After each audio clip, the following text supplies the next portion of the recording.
hasil 2 kali imbang di 2 laga pertama, Timnas Indonesia tetap membuka peluang skuad Garuda lolos dari kualifikasi Piala Dunia 2026 zona Asia Grup C. Ya meski berat, namun skuad Sinteyong diprediksi bisa berbuat banyak di sisa laga penyisian grup. Untuk memprediksi peluang Indonesia, kita lihat grafis berikut pemirsa. Ya, Timnas Indonesia berhasil meraih 2 poin dari 2 laga kualifikasi Piala Dunia 2026 zona Asia. Di laga pertama, JICCS menahan imbang Arab Saudi di kandangnya sendiri dan membawa pulang 1 poin. Di laga kedua, Indonesia yang menjamu tim kuat Australia berhasil menahan imbang tanpa gol tim Kangguru di Stadion GBK Jakarta. Nah, dengan hasil 2 kali imbang, sementara Indonesia menempati peringkat keempat di atas Australia dan Cina.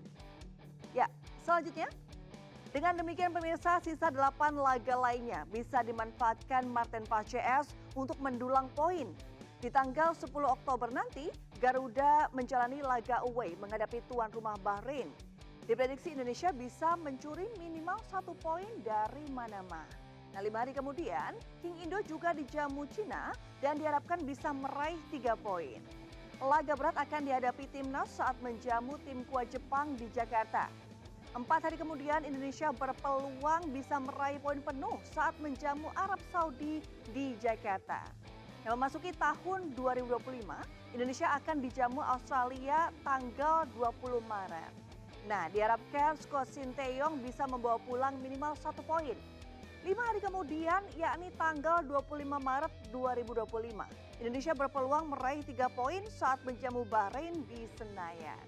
Di awal bulan Juni, Indonesia juga berpeluang besar meraih poin penuh ketika menjamu Cina di Jakarta. Terakhir, Marcelino Ferdinand dan kawan-kawan menutup laga grup dengan menghadapi Jepang di Tokyo. Jika skenario ini berjalan dengan mulus, maka Indonesia bisa meraih poin antara 19 hingga 20 angka. Cukup untuk menempati posisi kedua atau ketiga agar bisa lolos dari grup C.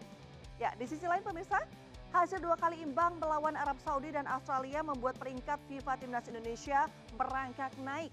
Usai menahan imbang Arab Saudi di Jeddah, Indonesia mendapat tambahan 6,88 poin. Sehingga mengoleksi total 1.115,61 poin dan naik peringkatnya dari 134 menjadi peringkat 131 pemirsa. Ya, setelah pertandingan kedua melawan Australia, hasil imbang 0-0 membuat koleksi poin Indonesia bertambah 8,57 poin sehingga total meraih 1.124,17 poin. Nah, tambahan poin ini mengangkat Indonesia ke peringkat 129, melewati sejumlah negara seperti Malaysia, Rwanda, dan Nicaragua. Pemirsa, dengan semakin membaiknya performa Timnas Indonesia, maka diharapkan skuad Garuda bisa meraih hasil maksimal.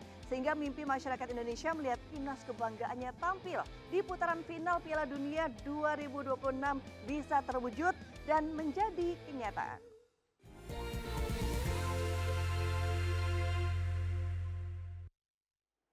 Ya, kita beralih ke informasi lain pemirsa. Berpura-pura menjadi pembeli, seorang wanita cantik di Karawang, Jawa Barat mencuri perhiasan emas seberat 19 gram dengan nilai lebih dari 20 juta rupiah. Aksi pelaku terekam CCTV dan kini ramai di media sosial.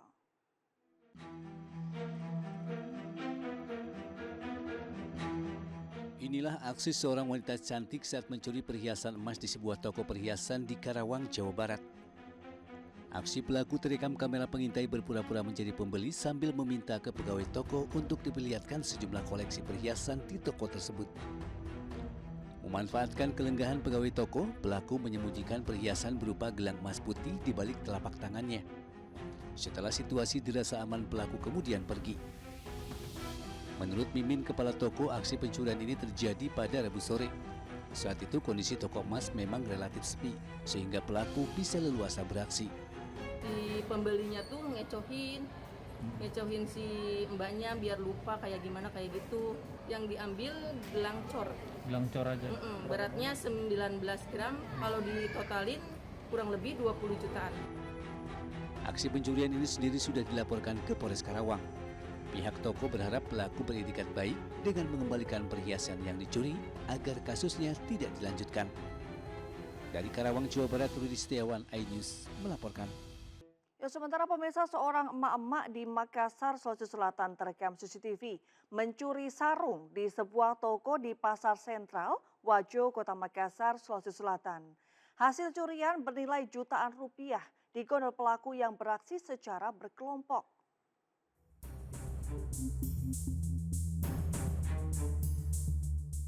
Dalam rekaman CCTV terlihat aksi seorang emak-emak memakai masker berpakaian gamis datang ke toko pakaian di Pasar Sentral Wajo, Kota Makassar, Sulawesi Selatan. Pelaku dengan santai memasuki toko dengan gerak-gerik memantau situasi. Dianggap aman membuat pelaku nekat melancarkan kejahatannya dengan menggondol sejumlah sarung yang tertumpuk. Aksi yang berjalan mulus membuat pelaku bahkan bolak-balik mengambil barang dari dalam toko tanpa diketahui. Total ada 4 dus berisi puluhan sarung bernilai total 3 juta rupiah. Dibawa kabur dengan menyimpannya di balik gamis yang dikenakan. Diketahui pelaku mengambil satu persatu hasil curiannya dengan menyimpan di balik pakaian gamis yang dikenakan kemudian berjalan keluar. Kapolsek Wajo Joko Pamungkas mengatakan dari pendalaman sejumlah bukti yang dikumpulkan, pelaku beraksi tidak sendirian melainkan berkomplot.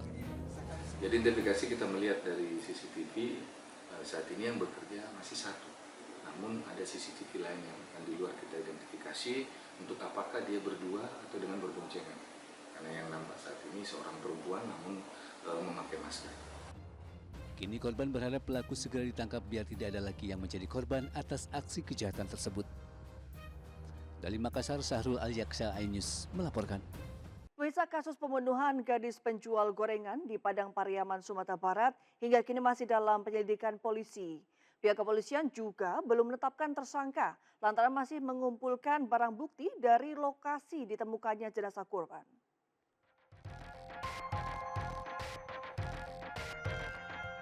Polisi masih melakukan pencarian barang bukti terkait korban pembunuhan gadis penjual gorengan keliling Nia Kurniasari di daerah Guguk, Kayu Tanam, Kabupaten Padang Pariaman, Sumatera Barat.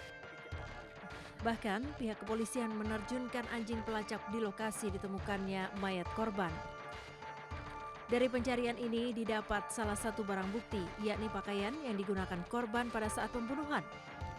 Untuk perkembangan terakhir, pihak Polres Padang Pariaman hingga kini belum ada yang ditetapkan sebagai tersangka. Petugas juga membantah beredarnya informasi di media sosial bahwa tersangka pembunuh gadis penjual gorengan sudah ditangkap.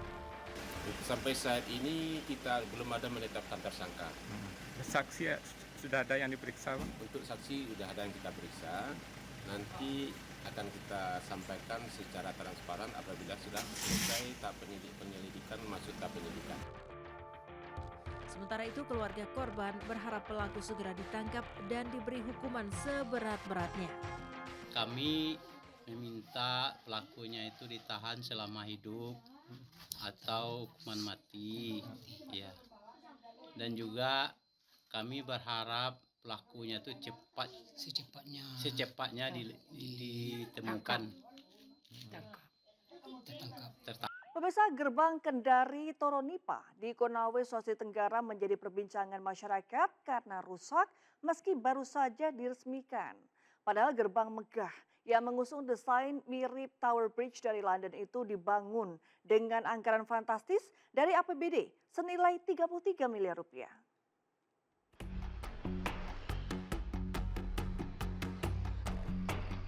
Beginilah kondisi bangunan gerbang pariwisata Kendari Toronipa di Kelurahan Kasilampe, Kota Kendari, Sulawesi Tenggara. Beberapa bagian gerbang megah yang desain mirip Tower Bridge dari London ini terlihat mulai rusak. Padahal gerbang setinggi 16 meter ini baru diresmikan pada Februari 2024. Dan yang mencengangkan, anggaran pembangunan cukup fantastis, yakni sebesar 33,8 miliar rupiah. Sejumlah pelajar yang sering melintas menyatakan bahwa kerusakan sudah terjadi beberapa bulan pasca selesai dibangun. Rusak lubang, lubang-lubang, kebanyakan lubang-lubang. Bukan terbuat dari beton. Isinya kosong. Kepala Dinas Sumber Daya Air dan Bina Marga Provinsi Sulawesi Tenggara, Fahri Yamsul membenarkan bahwa konstruksi gerbang memang dibuat dari papan semen. Menurutnya pembangunan gerbang yang dibiayai APBD ini sudah sesuai dengan rancangan, karena papan semen memungkinkan ornamen gerbang dibentuk lebih mudah. Dia beton campuran serat kaca. Itu tahannya sampai 25 tahun. Itu tahan api, tahan air, dan mudah perawatannya. Itu kan masih tanggung jawab kontraktor, itu belum diserah terimakan ke kami. Masih tanggung jawab kontraktor, jadi itu dia harus perbaiki, baru kami bayarkan. Selama dia tidak diperbaiki, kita tidak akan bayarkan. Termasuk cat yang pudar itu harus diperbaiki semua. Sampai sempurna baru kita bayar. Diketahui gerbang ini merupakan bagian dari mega proyek Jalan Kendari Toronipa sepanjang 14 km dengan anggaran mencapai 1,1 triliun rupiah. Dari Kendari, Sulawesi Tenggara, Muhtarudin, iNews melaporkan.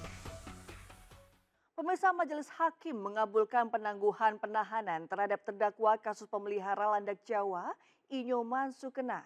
Sebelumnya warga Badung Bali ini sempat ditahan karena memelihara 4 ekor landak Jawa di rumahnya. Permohonan pengalihan status penahanan terdakwa dari jenis penahanan rumah, tahanan negara, hutan menjadi penahanan rumah dan bukan tersebut patut untuk dikabulkan. Inyoman Sukena, terdakwa kasus pemelihara landak Jawa, ditangguhkan penahanannya. Hal ini setelah dirinya kembali menjalani sidang lanjutan di Pengadilan Negeri Denpasar Kamis siang dengan agenda pemeriksaan terdakwa dan saksi meringankan. Sebelum pemeriksaan, Majelis Hakim yang diketahui Ida Bagus Bama Dewa Patiputra mengabulkan penangguhan penahanan terdakwa yang berlaku sejak 12 hingga 20 September 2024. Mengabulkan permohonan pengalihan penahanan, memerintahkan untuk melakukan pengalihan penahanan atas nama terdakwa Inyoman Sukena dari tahanan rumah tahanan negara kelas 2A Gerobokan menjadi tahanan rumah terhitung sejak tanggal 12 September 2024 sampai dengan tanggal 20 September 2024. Dalam keterangannya, terdakwa menyatakan tidak mengetahui dan tidak ada sosialisasi oleh lembaga terkait bahwa landak Jawa adalah satwa dilindungi. Terdakwa juga menyatakan sangat menyayangi hewan peliharaannya seperti mencintai keluarganya. Buktinya sampai semua anggota keluarga kalau dapat pakan landak atau misalnya kan singkong, ubi itu pasti diambil dari ladang dibawa. Memang untuk dia. Saya hanya ingin mengucapkan terima kasih banyak kepada semua masyarakat dan semua pihak sini. Saya belum bisa berkata apa-apa, hanya terima kasih yang saya ucapkan. Sebelumnya Inyoman Sukena dilaporkan ke polisi karena memelihara 4 ekor landak Jawa di rumahnya, Desa Bongkasa Pertiwi, Abian Semal, Kabupaten Badung. Ia didakwa melanggar Undang-Undang Konservasi Sumber Daya Alam Hayati dan Ekosistem dengan ancaman pidana 5 tahun dan denda paling banyak 100 juta rupiah. Persidangan akan dilanjutkan kembali pada Jumat besok dengan agenda pembacaan tuntutan jaksa dan pledoi dari penasihat hukum. Dari Denpasar, Bali, Indira Ari, iNews melaporkan. Pemirsa, Presiden Jokowi memberikan arahan kepada jajaran TNI Polri di Istana Negara Ibu Kota Nusantara. Jokowi meminta TNI dan Polri menjaga stabilitas selama pelantikan Presiden dan Wakil Presiden terpilih Prabowo Subianto dan Gibran Rakabuming Raka.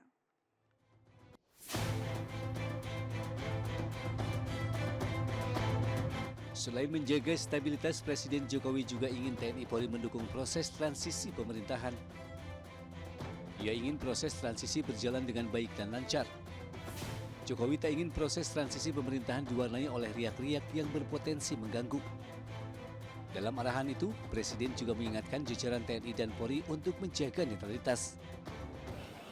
Saya tadi sudah menyampaikan agar dijaga stabilitas politik, sosial, supaya semuanya nanti berjalan dengan baik, lancar, aman. Saya rasa tekanannya di 2 hal tadi. Atas nama TNI Polri, izinkan kami mengucapkan terima kasih dan penghargaan yang setinggi-tingginya atas arahan dan direktif dari Bapak Presiden. Kami menyadari dinamika tantangan bangsa akan semakin tidak mudah, namun dengan direktif dan arahan dari Bapak Presiden, kami merasa yakin akan mampu dan siap menghadapi serta menyelesaikan berbagai tantangan tugas ke depan. Sementara itu untuk pertama kalinya pesawat jet mendarat di Bandara Ibu Kota Nusantara di kawasan Penajam Pasir Utara, Kalimantan Timur. Pesawat jet longitude milik Balai Besar Kalibrasi Fasilitas Penerbangan ini berhasil mendarat dengan mulus sebagai bagian dari serangkaian uji coba keselamatan penerbangan di Bandara IKN. Keberhasilan ini menunjukkan kesiapan Bandara IKN dalam menerima berbagai jenis pesawat dengan standar keselamatan yang tinggi. Menteri Perhubungan Budi Karya Sumadi menyampaikan apresiasinya kepada Kapten Dino dan Kapten Warsono yang bertugas dalam penerbangan. Tim Liputan iNews melaporkan.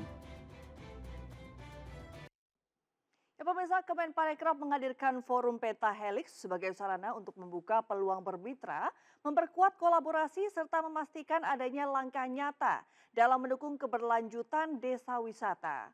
Forum ini merupakan salah satu tahapan kegiatan kampanye Sadar Wisata 5.0 yang bertujuan makin menggodok keberlangsungan desa wisata.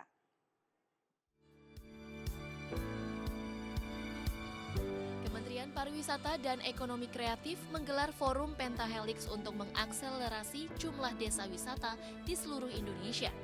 Forum ini menyatukan berbagai stakeholder untuk membuka peluang bermitra, memperkuat kolaborasi, serta memastikan adanya langkah nyata dalam mendukung keberlanjutan desa wisata. Tak hanya itu, desa wisata binaan yang meliputi pemerintah, akademisi, pelaku usaha, masyarakat, dan media turut dilibatkan dalam forum Pentahelix. Harapannya bukan hanya kunjungan wisatawan yang meningkat, tapi juga penjualan produk-produk wisata dan ekonomi kreatifnya juga terangkat, sehingga kesejahteraan masyarakat di desa-desa wisata ini semakin baik, tapi juga aspek kualitas dan keberlanjutannya ini terjaga. Dalam kesempatan ini, Menparekraf turut memberikan penghargaan kepada 3 desa wisata terbaik program kampanye Sadar Wisata 5.0 2024 yang meliputi Desa Wisata Ratulangi dan Desa Wisata Ranupani di Kabupaten Lumajang serta Desa Wisata Jagalan Bantul. Dari Jakarta, Damar Wicaksono, iNews melaporkan.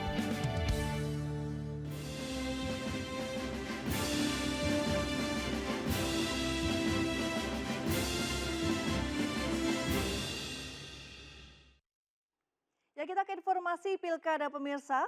Bakal calon Gubernur Jakarta Ridwan Kamil dan Suswono menyambangi mantan Gubernur Jakarta Sutioso. Sementara pasangan Pramono Rano Karno menghadiri acara deklarasi rumah bersama Rano Pramono di Gedung Juang, Menteng, Jakarta Pusat.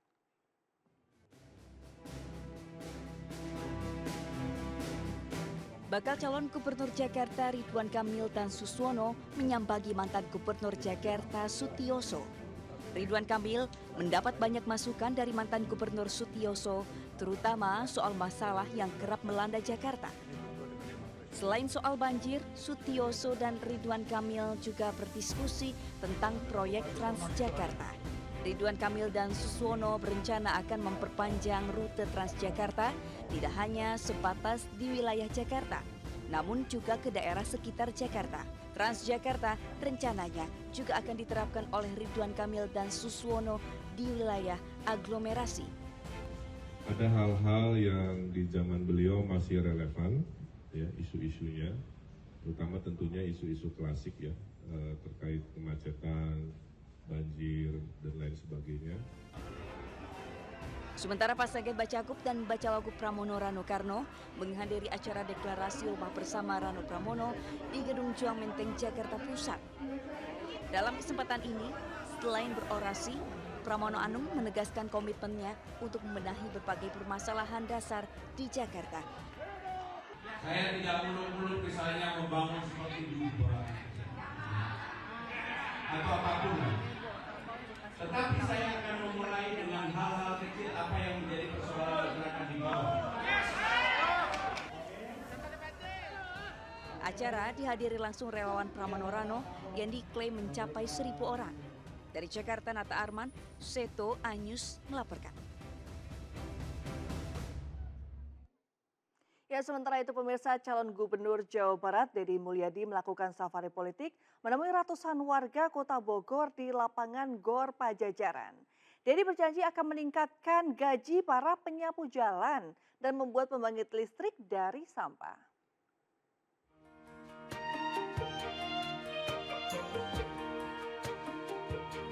Dengan menggelar pertunjukan hiburan, bakal calon gubernur Jawa Barat Deddy Mulyadi melakukan safari politik menemui warga Kota Bogor di lapangan Gor Pajajaran. Dalam acara yang bertajuk KDM Menyapa ini dihadiri sejumlah artis seperti komedian Sule dan penyanyi Dul Sumbang. Dalam kesempatan ini, mantan Bupati Purwakarta ini menyoroti minimnya upah yang diterima penyapu jalanan di berbagai kota. Deddy pun berjanji akan meningkatkan gajinya sesuai upah minimum.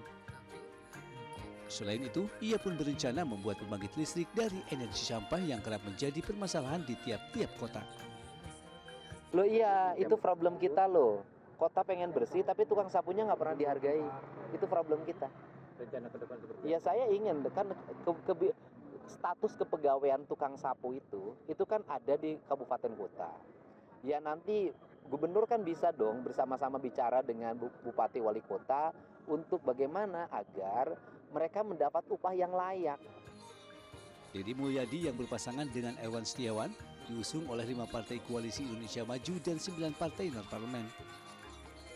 Dari Bogor, Jawa Barat, Andi Firmansyah, iNews melaporkan.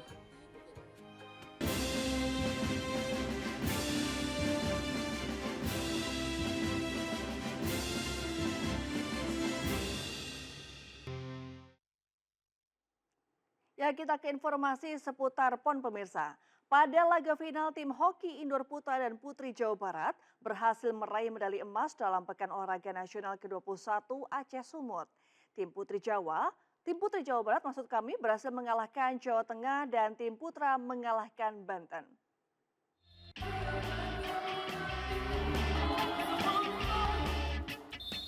Pada laga final hoki indoor putri, tim Jawa Barat bertemu dengan tim Jawa Tengah di Gedung Serbaguna di Nimet Deli Serdang, Sumatera Utara.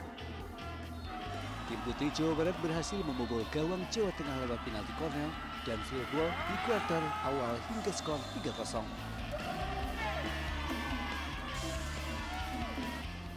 Jawa Tengah yang dikomandoi Desi Ratnawardani sempat mencoba mengejar namun hanya mampu mencetak 4 angka hingga akhir pertandingan. Jawa Barat unggul 6-4. Sementara itu, tim hoki indoor putra Jawa Barat bermain mulus tanpa kebobolan 1 poin pun. Gol pertama tercipta di kuarter pertama lewat penalti corner Fadil Jain. Pada kuarter kedua, gawang Banten dibombardir sebanyak 5 kali hingga pertandingan berakhir di skor 6-0. Kita kompak terus, komunikasi kita baik, saling menutupi, saling melengkapi kekurangan dan kelebihannya masing-masing. Itu aja sih. Dengan kemenangan ini, tim hoki indoor putra hat-trick meraih emas dan putri Jawa Barat back-to-back meraih emas-emas. Dan berikut perolehan medali sementara PON ke-21 Aceh Sumut.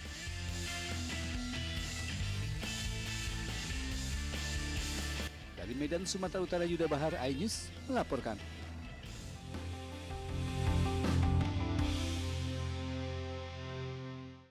Pemirsa, Ikatan Alumni Institut Teknologi Bandung ITB menggelar Wonderful Indonesia Golf Tournament 2024 di Royale Jakarta Golf Club, Jakarta Timur. Turnamen bertajuk Move On with the Beauty of Synergy ini bekerjasama dengan Kementerian Pariwisata dan Ekonomi Kreatif dan MNC Group sebagai media partner.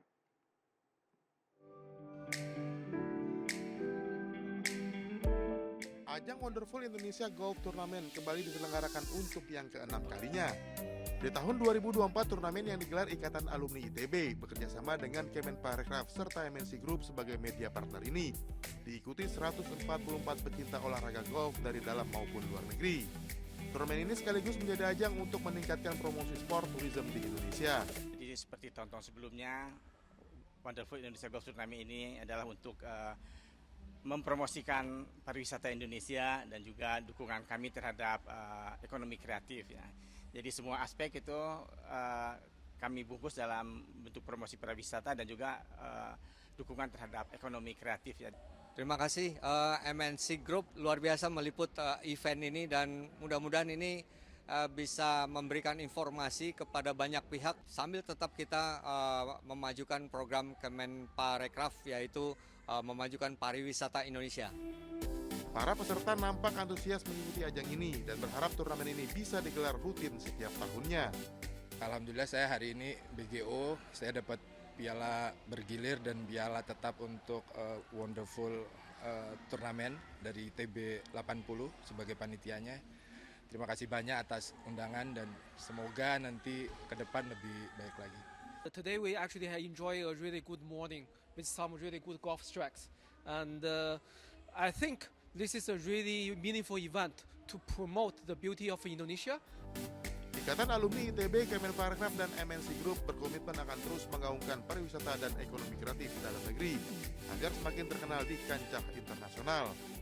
Dari Jakarta, Hamzah Hasibuan, Muhammad Zulkarnain, iNews melaporkan.